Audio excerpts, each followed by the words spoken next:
Posso te fazer uma pergunta? Uhum. Eu acho... Nossa, que conversa deliciosa. Então vai. Cara, certamente você leu o Steven Pinker, que é um autor, um professor de Harvard e um autor provocativo do ponto de vista das suas teses sociais. E ele tem um livro muito famoso chamado Novo Iluminismo, que basicamente é um compilado de estatísticas para mostrar que a vida está melhorando. Essa é a tese dele, a vida está melhorando. Ótimo. Só que as estatísticas todas que ele compila, em última análise, são estatísticas da aceleração na taxa de inovação em diferentes áreas. É isso que elas são.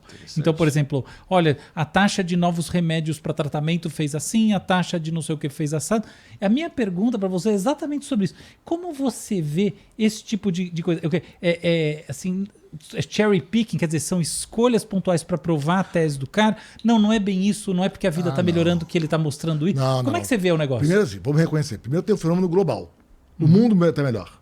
Você pode falar que alguns países do norte da Europa, Inglaterra e hoje Holanda, Bélgica, começaram antes esse processo. Começaram. Aí vem do resto da Europa, do norte da Europa, Estados Unidos e Austrália muito próximos também. É verdade, é verdade. A América Latina teve uma fase boa de desenvolvimento, mas ela foi curta, né? A América Latina tem seus problemas. A África, muitas dificuldades, mas tem ótimas histórias na África. E mesmo quando você olha as regiões mais pobres, você compara com o que era o mundo há 150 anos. Né? Muito melhor, não tem nem dúvida. E a Ásia que veio mais tarde. E veio impressionante. Né? O que aconteceu com a Ásia nos últimos 30 anos Então, assim, quando você olha o global, o mundo melhorou. Quando você olha a questão de renda, outras coisas, também tem a coisa da desigualdade, mas é um fenômeno muito restrito. Você olha os mais pobres do mundo, falando do mundo, né? A renda dos mais pobres cresceu bem nos últimos 30 anos. E, você pega os 10% mais pobres, os 20% seguintes, cresce até mais. Você pega o que é a renda média do mundo, cresceu bastante nesse período. E o IDH, sobretudo, né? Não, onde cai, é um fenômeno curioso. Você tem onde melhorou menos, entre 80% e 90% mais rico do mundo. Tem os pobres dos países ricos. Né? Que aí tem um fenômeno. Que eles melhoram, mas menos. E depois sobe. Se você olhar o gráfico do crescimento da renda, parece uma cabeça de elefante. O pessoal escreve com né? Os mais pobres aqui, o grupo de renda média, aí quando vem 80%, bum, e rapidamente sobe quando você vai para os mais ricos. Então tem isso. Essa é uma parte da história. Isso é uma parte da história. A outra parte da história, mas quando você pega país rico, ele só tem aquela faixa lá. Então tem o pessoal do Rust Belt, do interior americano, que era operário e perdeu o emprego. Né? Cova do Elefante. Que está ali. E aí tem norte da Inglaterra, a mesma coisa, que é uma região decadente, norte da França, que é onde o voto para a direita cresceu mais, aliás. Né? Tem essa correlação. Aliás, para quem se... É engraçado, porque isso já era visível nos anos 90. Né? Lembra um escritor americano, o Richard Russo, que descreve essas cidades da costa leste americana, no interior, Nova York, Pensilvânia, que tinham sido usinas, e você vê a cidade. Ele é muito engraçado, ele é um escritor muito divertido. Mas você vê a decadência ali. Né? O alcoolismo, a família desestruturada, a falta de perspectiva. E a política pública, então aí pegando o ponto do Pinker, que ele gosta de ser o otimista, né? Ele faz os números bons, esse processo não é homogêneo. Então, nesse mundo que melhorou muito, nos últimos 40 anos, teve grupos específicos dos países ricos que perderam. Né? E a política pública deveria ter ajudado na transição. Aquelas fábricas que foram embora para Vietnã, Índia, né? O mundo ficou mais rico. Melhorou muito a vida dos mais pobres na China, na Índia e no Vietnã. Mas teve um grupo que perdeu, adultos que perderam, que não se veem sem perspectivas. A renda nem cai tanto, mas a falta de perspectiva, de aceitação no mundo, de entrada digna no mundo. E a política pública ignorou. E aqui, 40 anos de idade, seu pai foi operário, você é operário, você tem um ensino médio completo, e a fábrica fechou, você faz o que da vida? Né? Então, teve um descuido. Então, esse processo ele não é homogêneo. A política pública tem que estar atento a quem fica para trás. Tem que garantir a igualdade de oportunidades. Tem inovação que vai dar errado. né, que vai dar efeito colateral. Então, tem muito protocolo, por exemplo, seja para remédios, seja para botar política pública. Eu acho que a gente tinha que ter na política pública no Brasil protocolos muito rígidos para não sair tendo ideia e fazendo, depois não sabe se deu certo ou deu errado. E às vezes dá muito errado, é muito caro. Olha os fracassos que a gente tem com o indústria naval, com essas coisas do Brasil. Custou muito para o país. Né? E tem crise. E as crises acontecem. E as crises vão ser por coisas novas, coisas que você não esperava. Não é mole. É porque desregulamentou. É bem sempre esse argumento de que tem 7 opiniões, né? Por puro palpite, né? Sem evidência. Não, mudou a tecnologia. Teve uma mudança muito grande na tecnologia do sistema financeiro nos Estados Unidos, com características muito particulares de como é que a inovação é autorizada lá. E as tecnologias vão mudando. E a política pública tem que conhecer profundamente e ter protocolos de governança para ir se ajustando a essas mudanças. Né? E é sempre um eterno dilema entre você reprimir uma inovação que pode vir a ser muito boa e que não acontece porque o Estado oprime demais, ou passar um problemão que vai estourar depois. É dilema. E aí você tem que administrar esse conflito. Né? E aí tem um ponto, por fim, que eu acho que eu estava contando a história da Inglaterra, que acho que minha impressão muito do que surgiu ali, meio por acaso, era pela ausência de poderes fortes, e você tinha que mediar conflitos e criar regras, porque eu não sou muito forte, tem você. A gente vai acabar se matando aqui, os dois. Vamos aqui mediar conflito, criar regrinhas, protocolos. Né? E essa é uma tradição dos países desenvolvidos. Né? É limitar o poder dos governos e fatiar e criar governança e protocolos. Você tem agências de Estado independentes com mandato, mas o presidente foi eleito, sinto muito, mas tem agência com mandato independente. Né? O judiciário respeita a agência. Né? Você tem o que cabe ao legislativo, o que cabe ao executivo. Isso parece ser muito importante para que esse processo tenha checks and balances, para que ele não fique disfuncional. Porque é muito fácil ficar disfuncional. O Trump está levando o teste disso. Né? É o maior teste das instituições americanas, eu acho, em quase 100 anos. Ele está levando. Vamos ver se elas são fortes o suficiente e vão preservar essa governança equilibrada, ou se vai rachar algo que foi tão bem sucedido nos Estados Unidos. Tu acha que o Trump está...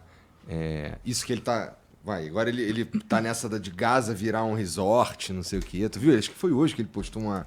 Essa é antiga. Não, o Trump, ele repete os disparates. Parece... Não, mas eu tô falando que parece que hoje ele postou uma imagem, sim, uma criada foto. Com IA. De como ficaria e tal.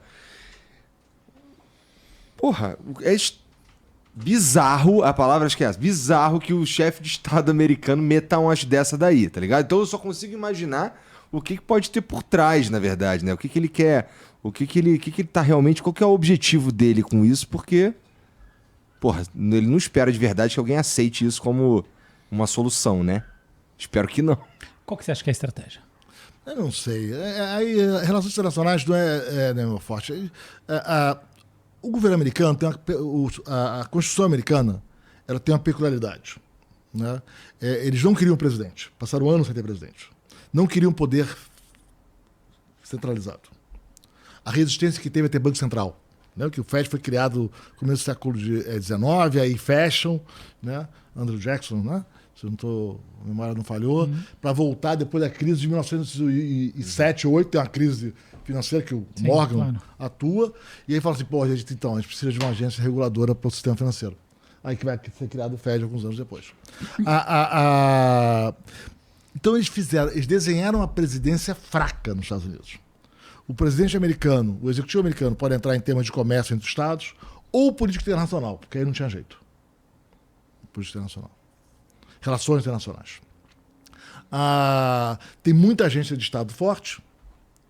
Tem um judiciário que é o mais fraco dos poderes, mas que foi ficando mais atuante ao longo do século XX. E tem um legislativo que é onde o jogo é jogado. Né? Esse balanço lá foi... Quem tentou, por incrível que pareça, a história é muito irônica, quem tentou ameaçar instituições, esse desenho institucional, que a gente está vendo agora com o Trump. no jargão usual brasileiro à direita, foi o Franklin Roosevelt que veio pela esquerda. Coisas muito parecidas. Ele demitiu o chefe de agência reguladora que tinha mandato, depois perdeu no judiciário. O cara morre logo depois, mas aí a família entra com uma ação e fala assim, os salários do cara, porque você não podia ter o demitido. E eles ganham no judiciário. Tentou aumentar, fora da regra, o Supremo, a Suprema Corte, porque ele estava perdendo várias coisas no judiciário. Né? Esse é um papo que vira e mexe e aparece aqui no Brasil, né? O cara ele não gosta das regras do jogo. É curioso isso. Não gostam a moderação dos poderes e a moderação dessa divisão. Isso pro longo prazo dos países parece ter sido tão saudável. Agora, a tentação dos agentes, na hora que podem pular a cerca e romper a moderação, e não é uma moderação porque você se impõe, você é um cara bacana. É a moderação porque está desenhado de tal maneira que pular a cerca dá trabalho. Né? Agora, o Trump está tentando. Agora, a ironia é essa, né? A ironia é que o Roosevelt tentou, e o Roosevelt é muito adorado à esquerda, por muita coisa boa que o Roosevelt fez. Acho que na economia não foi tão. Né? Assim, os dados são mais críticos. Né? A economia americana sai da Grande Depressão com a guerra, não com o Roosevelt.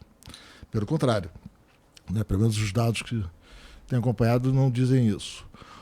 Mas tem uma importância imensa no imaginário, nos valores.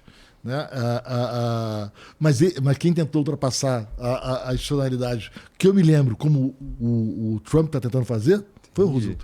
Eu acho que o Trump está querendo fazer, e que ele faz muito, é propor uma tese absurda para colocar o tal do elefante na sala. Então, assim, é claro que um resort em Gaza é absurdo, até no sentido que Gaza não é tão atraente assim, tá? Gaza não é tão bonita assim. Tem uma praia e tal, mas é claro que é um absurdo. Só que quando ele coloca isso em discussão, ele está sinalizando para o mundo que tudo pode estar em discussão. E aí, qual que é a ideia, né? Nesse sentido? Então, por exemplo, no domínio no âmbito da reconstrução de Gaza, toda a discussão olha, a reconstrução com as pessoas lá é muito difícil. E aí o que é um fato. Mas aí ele extrapola isso para tipo, então as pessoas precisam sair do conclave, que já é uma coisa um tanto mais séria, entendeu? E internacionalmente ela pode ser lida como limpeza étnica. Então, esse debate que não estaria colocado, ele é colocado porque o cara propõe uma coisa tão absurda que depois disso todo o debate é viável. E aí eu vejo que, assumindo que essa é a tese, aí ele tem dois eixos de ação nessa tese.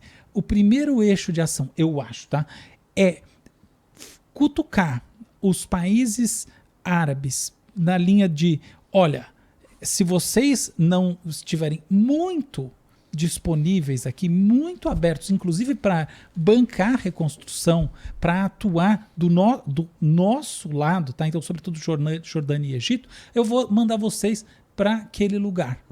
Então eu vou fazer logo um resort em Gaza. Tem uma coisa absurda? Então ele põe uma pressão com essa ideia que é muito parecido com o que ele está fazendo na negociação entre a Rússia e a Ucrânia, quando ele chega e fala que o Zelensky é um ditador.